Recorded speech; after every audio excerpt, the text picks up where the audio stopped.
أنفسنا ومن سيئات أعمالنا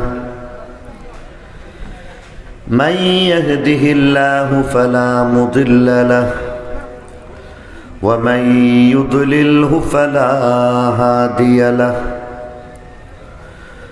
ونشهد أن لا إله إلا الله وحده لا شريك له ونشهد أن سيدنا وسندنا ومولانا محمدا عبده ورسوله أما بعد فأعوذ بالله من الشيطان الرجيم بسم الله الرحمن الرحيم يا أيها الذين آمنوا لا تدخلوا بيوتا غير بيوتكم حتى تستأنسوا وتسلموا على أهلها ذلكم خير لكم لعلكم تذكرون فإن لم تجدوا فيها أحدا فلا تدخلوها حتى يؤذن لكم وإن قيل لكم ارجعوا فارجعوا وأزكى لكم والله بما تعملون عليم ليس عليكم جناح أن تدخلوا بيوتا غير مسكونة فيها متاع لكم والله يعلم ما تبدون وما تكتمون صدق الله مولانا العظيم وصدق رسوله النبي الأمي الكريم ونحن على ذلك لمن الشاهدين والشاكرين والحمد لله رب العالمين اللهم رب السماوات وما أظللنا ورب الأرضين وما أقللنا ورب الشياطين وما أضللنا إني أسألك خير هذه القرية وخير ما فيها وخير أهلها وأعوذ بك من شرها وشر ما فيها وشر أهلها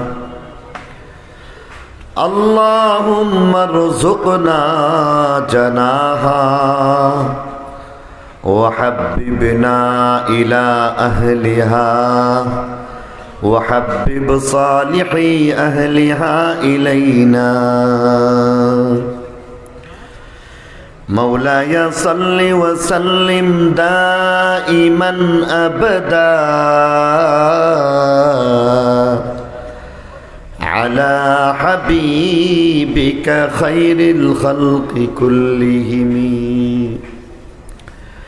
هو الحبيب الذي ترجى شفاعته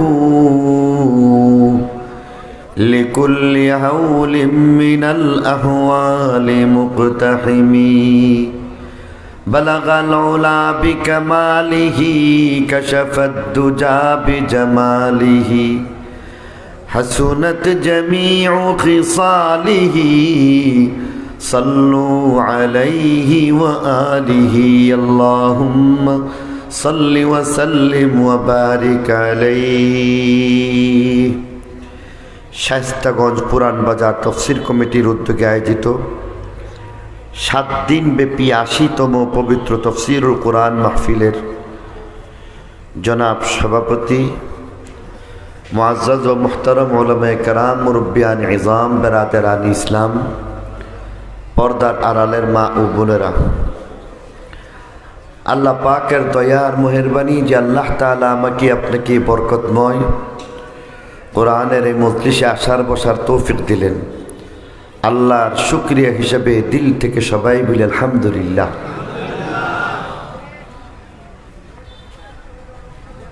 শায়েস্তাগঞ্জের তফসির এটা একটা এমন সুশৃঙ্খল একটা তফসির যেখানের মধ্যে সুনির্দিষ্টভাবে বিষয়বস্তু নির্ধারণ করে দেওয়া হয়। এই পদ্ধতির মাধ্যমে মানুষের ফায়দা বেশি হয়। একই বিষয়ে একাধিক মানুষ যেন আলোচনা করার প্রয়োজন না পড়ে, সেই জন্য এই ব্যবস্থা। আমি মনে করি এখানের মধ্যে আমার মতো একজন মানুষ আসা, আমি একজন নগণ্য তালেবুল ইলম হিসেবে আপনাদের সামনে আসা। কারণ আপনারা জানেন এখানের তাফসীরের মধ্যে বিজ্ঞ প্রাজ্ঞ উলামায়ে কেরাম যেখানে উপস্থিত থাকেন, বিশেষ করে শাইখুত তাফসীর হযরত মাওলানা নুরুল ইসলাম ওলিপুরি সাহেব দামাত বারাকাতুহুম থাকেন। তাদের উপস্থিতিতে ছাত্র হয়ে কিছু সবক শোনানোর মতোই আপনাদের সামনে কিছু কথা বলা। কোরআনে কারীমের তাফসীর সাধারণ কিছু বিষয় না, বরং বড় ভয়াবহ কঠিন একটা বিষয়। বরং এই তাফসীর সকলের পক্ষে করা সম্ভব হয় না। আমরা আমাদের বড়দের থেকে শুনেছি, আল্লাহর সাথে যার যত গভীর সম্পর্ক হবে, আল্লাহর সাথে গভীর সম্পর্কের ভিত্তিতেই আসলে তাফসীর করা যায়। রশ্মি কাগজি কিছু জ্ঞান গরিমার মাধ্যমে তাফসীর করা যায় না। উদাহরণ হিসাবে বলা যায়, কোন এক বুজুর্গ ব্যক্তি সূরা ইউসুফের তরজমা করতেছিলেন, তাফসীর পেশ করতেছিলেন। সেই তাফসীরের মধ্যে দেখা গেছে উনি একটা আয়াতকে সামনে নিয়ে তেলাওয়াত যখন করতেছেন আর চিন্তা যখন করতেছেন, তো দেখলেন যে বাস্তবতার সাথে উল্টা হয়ে যায় এমন সব কিছু কথা সেখানে পাওয়া যাইতেছে। আর সেই আয়াতটা ছিল সূরা ইউসুফের ওই আয়াত, বিখ্যাত আয়াত, ওয়ালাকাদ হাম্মাত বিহি ওয়া হাম্মা বিহা লাউলা আর রাআ বুরহানা রাব্বিহি। এখানের মধ্যে বাহ্যিকভাবে যদি তর্জমা করা হয় তাহলে এই তর্জমা করা সম্ভব যে ইউসুফ জুলাইখার প্রতি আর জুলাইখা ইউসুফ নবীর প্রতি দুইজনের প্রতি আসক্ত হয়ে গেছেন। আপনাদের জানা মতে বলুন তো দেখি, ইউসুফ জুলাইখা উনাদের মধ্যে যে একটা প্রণয়ের সম্পর্ক হয়ে যায়, প্রেমের বিষয় থাকে, এটা একতরফা না দুই তরফা? একটু জোরে বলেন। কিন্তু এখানের মধ্যে যেই তর্জমা করা হচ্ছে সেখানের মধ্যে দেখা যায় ইউসুফ জুলাইখা, জুলাইখা ইউসুফের আশেক। তাহলে বাহ্যিক তর্জমার দিকে লক্ষ্য করলে বাস্তবতার সাথে উল্টা হয়ে যায়, ঠিক কিনা বলেন? আল্লাহর ওলি এইভাবে কোরআন শরীফ পড়লেন, পড়তে শুরু করলেন, আর হঠাৎ করে চিন্তা করতেছেন, সারা জীবন জানলাম ইউসুফের প্রতি জুলাইখা আসক্ত হয়েছে, আর আজকে দেখলাম জুলাইখা ইউসুফের আশেক আর ইউসুফ জুলাইখার আশেক, একজন আর একজন দুই তরফা প্রেম। বিষয়টা কেমন? এই কারণে তিনি সঙ্গে সঙ্গে মুরাকাবার মধ্যে বসছেন। আউলিয়ায়ে কেরাম ওনারা যখন মুরাকাবা করেন, চক্ষু বন্ধ করেন, তখন অনেক কিছু তাদের সামনে প্রকাশ পায়, ঠিক কিনা? আমরা কাছেও দেখি না, ওনারা দূরে দেখেন। আল্লাহর ওলি যখন এমনভাবে চোখ বন্ধ করলেন, কাশফের হালাতের মধ্যে, মুরাকাবার অবস্থার মধ্যে আল্লাহর নবী হযরত ইউসুফ আলাইহিস সালামের দর্শন লাভ করলেন, সরাসরি ওনাকে পাইলেন। এবার আল্লাহর ওলি নিজেই জিজ্ঞাসা করতেছেন যে হুজুর, সারা জীবন এক কথা জানি আর আজকে কোরআন শরীফ তেলাওয়াত করে নতুন কথা জানলাম। সারা জীবন তো মনে করতাম যে আপনার প্রতি আসক্ত হয়েছেন, হযরত আপনার প্রতি জুলাইখা আসক্ত হয়েছেন, আর আজকে বুঝতেছি যে আপনিও তার প্রতি আসক্ত হয়েছেন। বিষয়টা কি আসলে? হযরত ইউসুফ আলাইহিস সালাম তখন সঙ্গে সঙ্গে মুরাকাবার অবস্থাতে কাশফের হালাতের মধ্যে ওনাকে আরবি গ্রামারের বিশেষ একটা কথা বলে দিয়ে গেলেন। মাদ্রাসার তালিবুল ইলম যারা আছে তারা মন দিয়া শুনবে এবং তারা বুঝবে। আপনারা হয়তো স্বাভাবিকভাবে নিয়ম পদ্ধতি বা নহু শাস্ত্রের বিষয় বোঝার কথা না, তথাপি সহজ করে যেন বুঝতে পারেন সেইভাবে বলার চেষ্টা করব। মাদ্রাসার তালিবুল ইলম যারা আছে তারা বিষয়টাকে এইভাবে বলেন যে মাতুফ আর মাতুফ আলাইহি একটা আর একটার মুগায়ারাতকে তাকাজা করে চায়। আশা করি মাদ্রাসার তালিবুল ইলম এরা খুব সহজেই বুঝবেন, তথাপি আপনাদের জন্য বিশেষভাবে বলতে চাই যে এই বিষয়টা, এটা হচ্ছে কথার মধ্যে অব্যয় ব্যবহার করি আমরা। যেমন মনে করেন এবং, এটা একটা অব্যয়। অব্যয় যেখানে থাকে তার আগে এবং পরে যেই নাম বা কিছু বর্ণনা করা হয় সেটা ভিন্ন ভিন্ন হয়ে থাকে, এক হয় না। উদাহরণ হিসাবে বলা যাইতে পারে আব্দুল্লাহ এবং আব্দুর রহমান। আব্দুল্লাহ একজনের নাম, আব্দুর রহমান একজনের নাম, এবং এটা অব্যয়। বুঝে আসতেছে তো? না বুঝলে তো সমস্যা, একটু মন দিয়া শুনবেন। আব্দুল্লাহ এবং আব্দুর রহমান, এবার এবং শব্দ ব্যবহার করার কারণে আমি আপনি সকলেই বুঝতে পারলাম যিনি আব্দুল্লাহ তিনি আব্দুর রহমান, এটা বুঝছি। বরং আব্দুল্লাহ একজন, আব্দুর রহমান আরেকজন। কোনো কোনো সময় দুই নামের এক ব্যক্তি থাকতে পারে এবং শব্দটা আসার কারণে, অব্যয় ব্যবহার হওয়ার কারণে এখানের মধ্যে দুইজন ভিন্ন ভিন্ন, একজন আরেকজনের উল্টা, এটা বুঝাইছে। এটা কি বলা হয়েছে? মাতুফ মাতুফ আলাই একটা আরেকটার উল্টা হয়। এই বিখ্যাত এবং আরবি গ্রামারের দিকে লক্ষ্য করলে দেখা যায় কোরআনে পাকের মধ্যে বলা হয়েছে হাম্মাত বিহি ও হাম্মা বিহা। হাম্মাত এটা স্ত্রীলিঙ্গ, হাম্মা এটা পুংলিঙ্গ, অর্থ এক। হাম্মা এর অর্থ বলতে পারেন ইচ্ছা পোষণ করা, হাম্মাত এর অর্থ ইচ্ছা পোষণ করা। ওয়ালাকাদ হাম্মাত বিহি ওয়া হাম্মা বিহা, হাম্মাতের যেই অর্থ হাম্মার একই অর্থ, ব্যবধান কেবল লিঙ্গের, একটা পুংলিঙ্গ একটা স্ত্রীলিঙ্গ। কথা পরিষ্কার?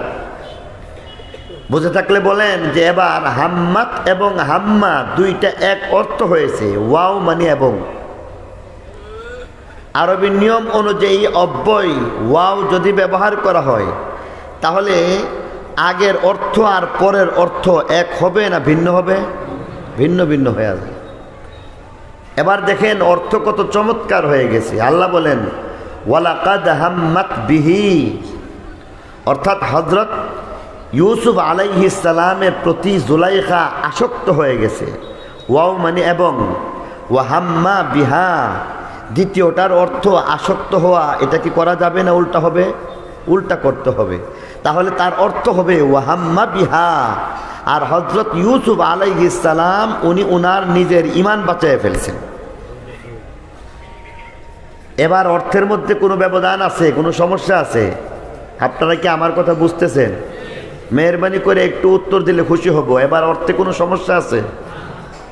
তাহলে বাস্তবতা হচ্ছে হযরত ইউসুফ আলাইহিস সালাম নিজের ঈমান বাঁচাইবার জন্য দৌড়ে পালিয়ে গেলেন, আর একে একে সব কয়টা দরজা খুলে গেল, তিনি ঈমান হেফাজত করে ফেললেন, আর আসক্ত হয়েছেন একমাত্র জুলাইখা। ঠিক কিনা বলেন? এই একটা পদ্ধতি, এটা কোরআনে পাকের যে তাফসীরের যে পদ্ধতি, এটা হচ্ছে আল্লাহওয়ালা হওয়ার কারণে আল্লাহর সাথে সম্পর্কের ভিত্তিতে কাশফের হালাতে, মুরাকাবার হালাতে পাইছেন। আমাদের মতো এমন নাবালক বাচ্চা যার না আছে এলেম, না আছে আমল, না আছে আখলাক, আমাদের মতো মানুষ এই তাফসীর করতে পারে না। বর্তমান সময়ের মধ্যে যদি তাফসীর করেন তাহলে হলিপুরি হুজুর করেন, আর এক জমানায় আমাদের হবিগঞ্জের হুজুর করতেন, দিগলবাগী হুজুর কিছু তাফসীর করতেন, ব্রাহ্মণবাড়িয়ার বড় হুজুর রহমতুল্লাহি আলাইহি তাফসীর করতেন। ওনাদের সম্পর্ক আল্লাহ তাআলার সাথে সম্পর্কের ভিত্তিতে ওনারা তাফসীর করেছেন। বলতে পারেন যে তাহলে আমি কেন আসলাম? এটা হচ্ছে ওই বাচ্চাকালের কথা মনে হয়ে যায়, যে একজন বাচ্চাকে বলা হয়েছে যে একটা পেঁপে আর্ট করে নিয়ে আসবা। মাস্টার সাহেব যখন বলতেছে পেঁপে আঁকতে হবে, একটা শাপলা ফুল আঁকতে হইবে, তখন ছাত্র যখন এটা পারে না তখন মাথার মধ্যে তেল লাগাইছে, তেল লাগাইয়া কাগজটারে এইভাবে ভালো করে চ্যাপটায় লিখে ফেলছে। তেল দিয়া যখন লেপটায় ফেলছে তখন একটা শাপলার উপরে বসাইয়া কাঠ পেন্সিল দিয়ে আঙ্গুলগুলিকে একটা এভাবে ঘুরাইতেছে ঘুরাইতেছে ঘুরাইতেছে। ঘুরানো যখন শেষ তখন দেখা গেছে একটা শাপলা ফুল হয়ে গেছে। বলুন দেখি এই ছেলেটা কি শাপলা ফুল আঁকলো না হাত ঘুরাইলো? হাত ঘুরাইছে। আমিও আসলে আপনাদের সামনে এই জন্যেই বড়দের যে বাতলানো যে কথা রয়েছে তাদের কথাগুলির উপরে হাত ঘুরানোর মতো কিছু কথা আপনাদের সামনে বলতে চাই। আর বিষয়বস্তু নির্ধারিত করে দেওয়া হয়েছে, অন্যের ঘরে প্রবেশ করতে গিয়ে অনুমতি প্রার্থনা করতে হবে, আর বিনা অনুমতিতে কারো ঘরে প্রবেশ করা যাবে কি যাবে না এই সম্পর্কে বিধান সূরা নূরের ২৭ নম্বর আয়াত থেকে বলা হয়েছে। আল্লাহ রাব্বুল আলামিন এই বিষয়ে কোরআনে পাকের মধ্যে অনেক কিছু বলে দিয়েছেন। কোরআনে কারীম মহাবিশ্বের মহাবিস্ময়কর মহান গ্রন্থ আল কোরআন, আর এটা হচ্ছে এমন একটা পরিপূর্ণ জীবন ব্যবস্থা, তার মধ্যে কোনো বিষয় বাদ রাখা হয় নাই। বড় বড় বিষয় বলে দেওয়া হয়েছে, সেই বড় বড় বিষয় সবাই বলতে পারে। মাঝারি পর্যায়ের বিষয়গুলি বলা হয়েছে, এটাও হয়তো কোথাও পাইবেন। ছোট্ট ছোট্ট বিষয়গুলিকেও বাদ দেওয়া হয় নাই, এটা হচ্ছে পূর্ণতার পরিচায়ক। ইসলামের মধ্যে যা কিছু আছে সব কিছু খুঁটিয়ে খুঁটিয়ে ছোট্ট থেকে ছোট্ট বিষয়গুলিকেও সুন্দরভাবে বর্ণনা করা হয়েছে। এখানের মধ্যে বিশেষ করে শিষ্টাচারের আলোচনা করা হচ্ছে, বিশেষ একটা শিষ্টাচার। সেই শিষ্টাচারের আলোচনাও এখানের মধ্যে বাদ দেওয়া হয় নাই, বরং ইসলামের মধ্যে যেই শিষ্টাচারের যেই বিধান এগুলি বড় চমৎকার, কোনো একটা বিষয়কেও বাদ দেওয়া হয় নাই। আবু দাউদ শরীফের এক রেওয়ায়াত, যে রেওয়ায়াতের মধ্যে বেঈমান কাফের আল্লাহ নবীর দরবারে গিয়া বলতেছেন, সাহাবীকে গিয়া বলতেছেন, এই শোনো, তোমাদের নবী নাকি কিভাবে ইস্তেঞ্জা করতে হয় এটাও শিখাইয়া দেয়। এইভাবে যখন নাকি কটাক্ষ করলো, সেই কটাক্ষ করে দেওয়ার সঙ্গে সঙ্গে সাহাবী উত্তর দিয়া বলতেছেন, আজাল, হ্যাঁ হ্যাঁ অবশ্যই, আমাদেরকে আল্লাহ নবী কিভাবে ইস্তেঞ্জা করতে হয় এটাও শিখিয়ে দিয়েছেন। আমাদেরকে বলেছেন ডান হাতে ইস্তেঞ্জা করা যাবে না, এর মাধ্যমে খাবার গ্রহণ করতে হয়। বাম হাতে ইস্তেঞ্জা করতে হবে, এটা দিয়ে খাবার গ্রহণ করা যাবে না। এটা একটা নিকৃষ্ট কাজের মধ্যে যেহেতু ব্যবহার হয়, এটাকে ভালো কাজে ব্যবহার করা যাবে না। আমাদেরকে ইস্তেঞ্জার মধ্যে ঢিলা কুলুপ ব্যবহার করার পদ্ধতি পর্যন্ত বলে দিয়েছেন। অর্থাৎ আল্লাহ নবী ছোট্ট থেকে ছোট্ট, বড় থেকে বড় কোনো বিষয়কে কোরআনের মধ্যে বাতিল করেন নাই, এটাকে বর্ণনা করে দিয়েছেন।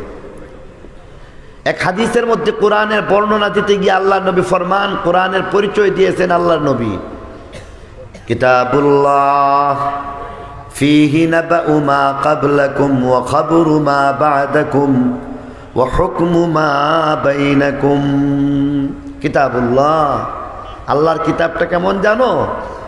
ফীহি নাবাউ মা ক্বাবলাকুম, তার মধ্যে পূর্ববর্তীর বিরাট বিরাট বিষয়গুলিকে বর্ণনা করা হয়েছে। কোরআনের মধ্যে এমন সব বিষয় রয়েছে যা তৌরাত কিতাবে নাই, জবুর কিতাবে নাই, ইনজিল কিতাবে নাই। কোরআন শরীফের মধ্যে এমন সব কথা বলে দেওয়া হয়েছে যা অন্য কোনো জ্যোতির্বিদ বলতে পারে নাই, কোনো নবী রসুলগণ বলতে পারেন নাই, কোনো ঐতিহাসিকগণ বলতে পারেন নাই। কোরআনের মধ্যে আছে আসহাবুল কাহফের মতো বিস্ময়কর ঘটনা যা জ্যোতির্বিদ বলতে পারে না।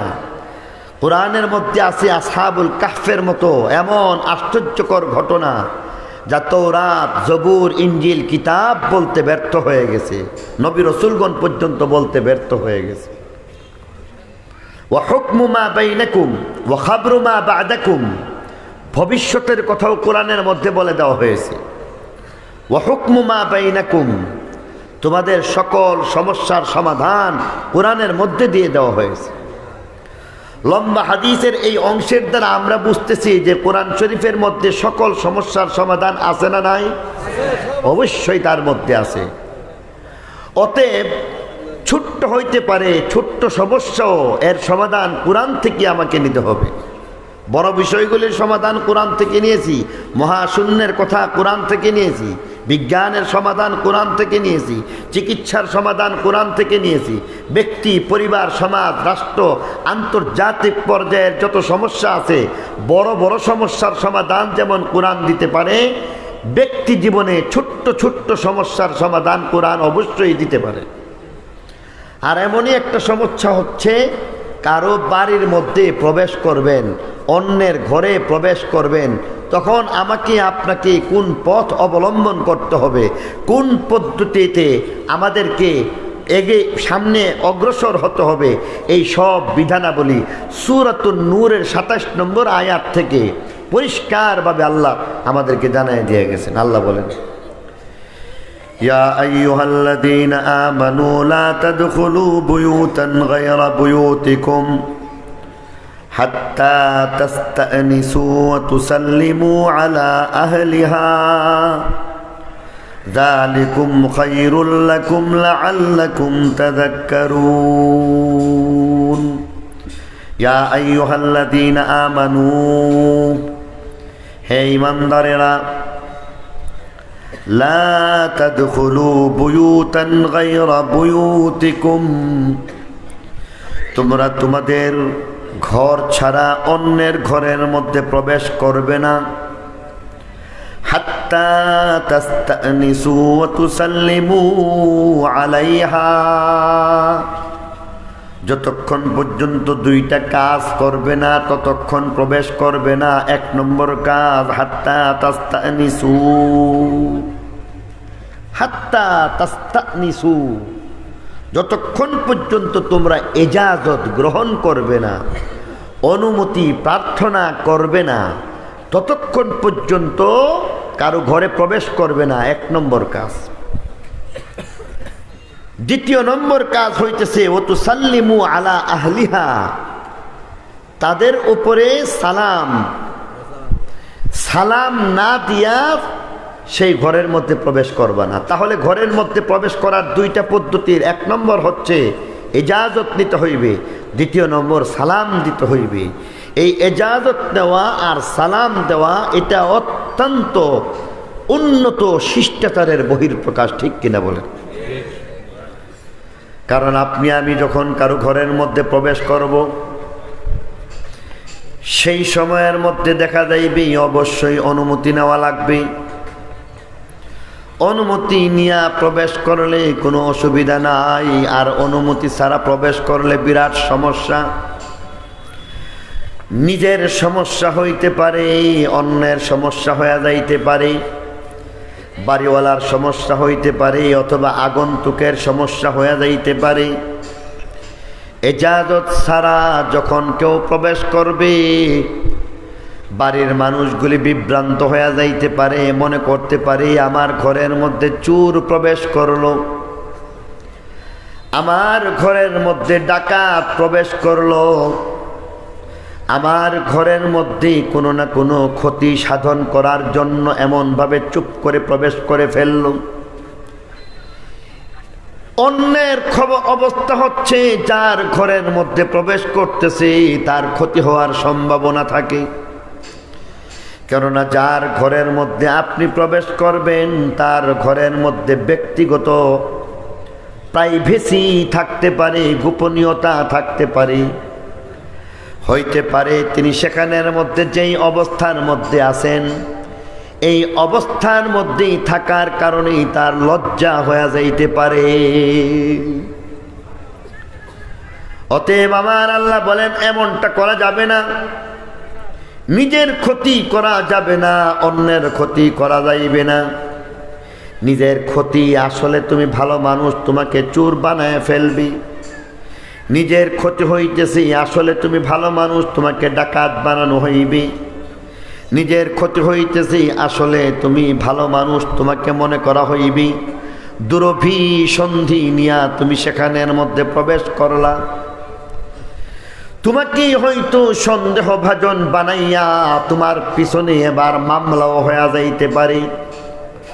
আর বাংলাদেশের আইন এবং নিয়ম মতো এমন রয়েছে, সন্দেহভাজন হিসাব করে পুলিশ তোমাকে 72 ঘন্টা পর্যন্ত এমনিতেই জেলখানায় বন্দি রাখতে পারে। আসলে তুমি একটা ভালো কাজের জন্য গেছো, কিন্তু লোকটা বুঝলো না কেন তুমি গেলা সন্দেহভাজন। আর তার এই সন্দেহের মধ্যে পড়ার কারণে তোমাকে এবার এমন করা হয়েছে, নিজে ক্ষতিগ্রস্ত হয়ে গেলা, নিজের সম্মান নষ্ট হয়ে গেল, সময় নষ্ট হয়ে গেল, অযাচিত ভাবে সেখানের মধ্যে তুমি হয়তো 3 দিনের জেল খাটলা। এমন হইতে পারে নাকি পারে না? আরো জোরে বলেন। অবশ্যই পারে। তাহলে বোঝা গেল আমার আল্লাহ বলেন, বান্দা নিজের ক্ষতি করা যাবে না, নিজের ক্ষতি করতে যেও না। দ্বিতীয় নম্বরে বলা হচ্ছে অন্যের ক্ষতি হয়ে যায়। 1 নম্বর, সেখানের মধ্যে কেউ যদি এমনভাবে আরাম করতেছিল, মনে করতেছিল জানালা বন্ধ, দরজা বন্ধ, দরজা জানালা বন্ধ অবস্থার মধ্যে যদি কেউ থাকে, তাহলে তার ব্যক্তিগতভাবে যেইভাবে মনে চায় সেইভাবে ঘুমাইতে পারে। তবে উম্মতের জন্য নবীর শিক্ষা হচ্ছে, তুমি যখন একা নীরব কামরার মধ্যেও অবস্থান করবে, তখনও তুমি আবরুর হেফাজত করবে। এটাই হচ্ছে নিয়ম। কিন্তু বেশিরভাগ মানুষ আবরুর হেফাজত করে না, বরং মনে করে কামরার মধ্যে একা আছি। কখনো কখনো লুঙ্গি সতর খুলে দেয়, কখনো কখনো এমনভাবে নিজের পর্দার খেয়াল করা হয় না, মনে মনে চিন্তা করতেছেন এই ঘরের মধ্যে কেউ আসবে না। কিন্তু না না, সর্বাবস্থায় সতর্ক থাকতে হইবে। বরং আল্লাহ নবীর শিক্ষা হইতেছি, তুমি যখন ইস্তেঞ্জার জন্য যাইবা তখন তোমাকে সতর্ক থাকতে হইবে। সেই অবস্থার মধ্যেও তুমি প্রয়োজনের বাইরে সতর খুলবা না। উলামায়ে কেরাম শিক্ষা দিতে গিয়া বলছেন, তোমার যদি লুঙ্গি কিছুটা উদাম করতে হয়, যেখানের মধ্যে তোমার ইস্তেঞ্জার যতটুকু প্রয়োজন ততটুকু খুলবে। আর এই কারণে বলে দিতেছেন, ইস্তেঞ্জায় বসার পরও নিজের হাঁটুগুলিকে লুঙ্গি দিয়া ঢেকে রাখবা। সে যাই হোক, আল্লাহ নবী ফরমান তার ক্ষতি হয়ে যাইতে পারে। একজন মানুষ যেখানের মধ্যে এমন স্বাধীনভাবে ঘুমাইবে, এটা জায়েজ আছে, তাকওয়া এটা না। আর সেখানের মধ্যে যদি জায়েজের উপর আমল করতে গিয়া, আরামে ঘুমাইতে গিয়া যদি তার সতর খোলা থাকে, এই অবস্থার মধ্যে যদি কেহ এমনভাবে ঘরের মধ্যে প্রবেশ করি, তার সতর দেখে ফেলল, একদিক থেকে সতর দেখার কবিরা গুনাহ নিজেরও হয়ে গেল, অপর দিক থেকে যেই ব্যক্তির সতর খোলা অবস্থায় পাইল, এই মানুষটার মনে এমন লজ্জা হয়ে গেল, এমন শরম হয়ে গেল, কখনো তার দিকে তাকাইয়া কোনোদিন স্বাভাবিকভাবে তাকাইতে পারবে না, বরং লজ্জা পাইবে। মনে হয়ে যে বাহারে তার সামনে আমার সতর খুলে গেছিল, নিজের সতর খোলার অবস্থাটা হয়ে যাইতেছে। তাহলে বোঝা গেল আরেকজনের ইজ্জত নষ্ট হয়ে গেল। তাহলে 1 নম্বর ইজাজত নিতে হইবে নিজের ইজ্জতের হেফাজতের জন্য। 2 নম্বর ইজাজত নিতে হইবে অন্যের ইজ্জতের হেফাজতের জন্য। নিজের ইজ্জত অনুমতির মাধ্যমে হেফাজত হয়ে যায়, অন্যের ইজ্জত অনুমতির মাধ্যমে হেফাজত হয়ে যায়। ঠিক কিনা বলেন? এই কারণে আমার আল্লাহ বলেন, হাত্তা তাস্তানিসু। আবার আল্লাহ বলেন অনুমতি নিয়ে নিবা, সেই অনুমতির মাধ্যমে 2 জনের ইজ্জতের হেফাজত হয়ে যায়। 2 নম্বর তার আরো একটা ব্যাখ্যায় বলা হইতেছে, হাত্তা তাস্তানিসু, তার দ্বিতীয় আর একটা অর্থের কথা কোরআনে পাকের তাফসীরের মধ্যে বলা হয়েছে, যেখানের মধ্যে বলা হয়েছে তাস্তানিসু, তার অর্থ হইতেছে তুমি এমনভাবে প্রবেশ করবা যেখানের মধ্যে তোমার আগমন সম্পর্কে তার বার্তা জানায় দিবা। তুমি আসতেছো সেই জিনিসটা তার ইলমের মধ্যে থাকবে, সে জানতে পারবে আমাকে আমার ঘরে কেউ আসছে। এই অবস্থাটা এই জন্য করতে হইবে, হঠাৎ করে কেউ যদি ঘরের মধ্যে প্রবেশ করে তখন হিতে বিপরীত হয়ে যায়। কেমন হিতে বিপরীত হয়ে যায়? যেমন মনে করেন কেউ যদি হঠাৎ ঘরের মধ্যে প্রবেশ করে, আগে থেকে জানান দেওয়া হইল না, আর হঠাৎ প্রবেশ করার কারণে যেই মানুষটা ঘরের মধ্যে অবস্থান করতেছে, হইতে পারে একজন আগন্তুক হঠাৎ ঘরের মধ্যে প্রবেশ করার কারণে ভয় পাইয়া যাইবে। আমার আল্লাহ বলেন কাউকে ভয় দেখানো যাবে না, কাউকে কখনো এমন বিব্রতকর অবস্থার মধ্যে ফেলে দেওয়া যাবে না। বাস্তবতার আলোকে দেখব কখনো কখনো এমন হয়ে যায় ঘরের মধ্যে আপনি একা, হয়তো পর্দাটা আপনি এমনি সাঁটায় রাখছেন, আপনার জানামতি আশেপাশে কেউ নাই, এমন অবস্থার মধ্যে হঠাৎ কিছু আপনি লিখছিলেন, পড়াশোনা করছিলেন, হঠাৎ করে দেখলেন কেউ সেখানের মধ্যে প্রবেশ করলো। হঠাৎ দেখার কারণে আপনি ভয় পাওয়া যাইতে পারেন, আর রাত্রিবেলা প্রবেশ করার কারণে মনে করতে পারেন সেখানের মধ্যে জিন পরি কেউ হয়তো প্রবেশ করছে, ঠিক কিনা? ভয় পাওয়া যাইব। এমন অবস্থা অনেক সময় হয়ে যায়। এমনকি কখনো কখনো সাব্যস্তের মানুষ যারা আছে, আমার নিজেরও এমন অবস্থা হয়েছে কখনো কখনো, যে ঘরের মধ্যে কাজ করতেছি, আর এই কাজরত অবস্থার মধ্যে জানা মতে কেউ আমার সামনে থাকার কথা না, ঘরের মধ্যে আসার কথা না, এই অবস্থার মধ্যে চুপ করে যখন সেখানের মধ্যে প্রবেশ করলো, সেই প্রবেশ করার কারণে ভয় পেয়ে গেছি, আমি নিজেও ভয় পেয়ে গেছি। কারণ চুপচাপ কারো ঘরের মধ্যে প্রবেশ করা এটা ভদ্র সমাজের কাজ না, কারণ ভদ্র সমাজ অনুমতি নিয়েই প্রবেশ করতে হইবে। আর স্বাভাবিকভাবে চুপচাপ প্রবেশ করে যারা, তাদের দুরভিসন্ধি থাকে, চুরি ডাকাতি অথবা তথ্য গোপনীয় তথ্যকে সংগ্রহ করে নেওয়া, এটাও এক ধরনের তথ্য চুরি করার শামিল, ঠিক কিনা জোরে বলেন? বর্তমান বিশ্বের মধ্যে দেখা যায় এই ধরনের তথ্য সন্ত্রাস চলতেছে। বর্তমান বিশ্বের মধ্যে আমরা যদি দেখি মানুষের প্রাইভেসি নষ্ট করা হচ্ছে। এক ধরনের হলুদ সাংবাদিকতা আছে, যারা হলুদ সাংবাদিকতায় বিশ্বাসী, টাকা পয়সা এগুলি অর্জন করতেছে হলুদ সাংবাদিকতার মাধ্যমে। অথচ সাংবাদিকতা পেশা এটা হচ্ছে এমন একটা পেশা যেই পেশার মাধ্যমে